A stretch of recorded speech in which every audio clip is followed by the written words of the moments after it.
We're doing oyster restoration work here in the Virginia Coast Reserve to try to replace some of the oyster reef habitat that we lost throughout the second half of the 20th century when we had a couple of oyster diseases that were really decimating our oyster population. So our job right now is to get hard substrate back in these coastal bays that oysters can grow on and help to restore the reefs that used to be here.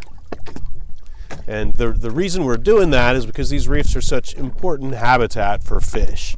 When you think of a reef, we don't want you to just think of the oysters, but think of all the fish and critters, things that are swimming around that reef, crawling around that reef, hiding in that reef, using the reef as a nesting ground. So this habitat is really important for all sorts of things beyond just oysters. And those things do a lot for us.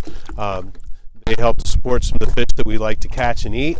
The reef community also helps to filter out some of the water and clean it up for us. And if we're really lucky, we can figure out how to design a reef and make that reef so it helps to slow down shoreline erosion, helps to preserve some of our local shorelines. This marsh behind me here is short Prong Marsh, and you may notice that it's an eroding marsh edge. And what we've done here is build 8 experimental reefs out of oyster castle substrate to try to measure how each of these different reef designs affects wave energy as the waves come off of Hog Island Bay here and approach that shoreline. And hopefully within a few years we'll see which of these designs, if any, are particularly effective in slowing down the rate of erosion on this marsh.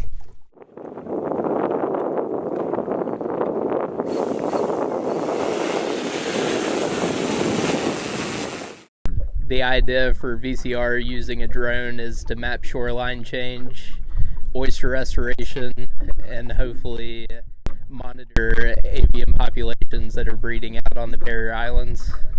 There's also hope that we could use it to aid in predator management.